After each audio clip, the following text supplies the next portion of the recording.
এই মুদ্রা।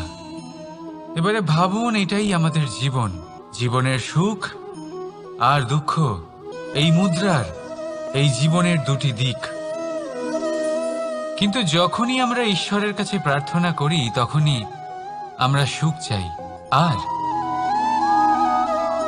সেই সুখ আসেও। আর যখনই সেই সুখ আসে তখন ব্যক্তি সর্বপ্রথম তাকে ভুলে যায় যে দুঃখের সময় ওনার সাথে ছিলেন। আর এমত অবস্থায় উনি সাহায্য করেন না, উনি করেন উপকার।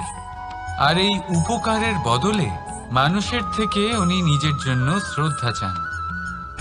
আর সেই শ্রদ্ধা, সেই চাহিদার কারণে উনি নিজেকে অন্যদের থেকে শ্রেষ্ঠ, অন্যদের থেকে ভিন্ন মনে করতে বিবশ হয়ে যান। আর আলাদা হবার কারণে তার মধ্যে জেগে ওঠে অহংকার, আর সেটাই হয় তার পতনের কারণ। প্রতিশোধ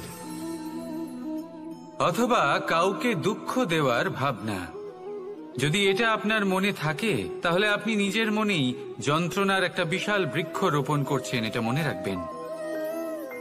কারণ কাউকে দুঃখ দেবার এই ভাবনা, এটা হলো সেই বীজ যা আপনার মনেই পতিত হবে, আপনার মনেই অঙ্কুরিত হবে, আর আপনার মনেই একটা বিশাল বৃক্ষরূপে বেড়ে উঠবে।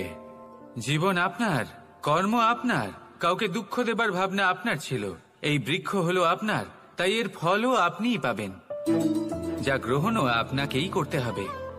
মনে রাখবেন, যে মানুষ এটা ভাবে যে আমি ওকে দুঃখ দেব, ওকে কষ্ট দিতে চাই আমি, সেই মানুষই দুঃখ আর কষ্ট পেয়ে থাকে।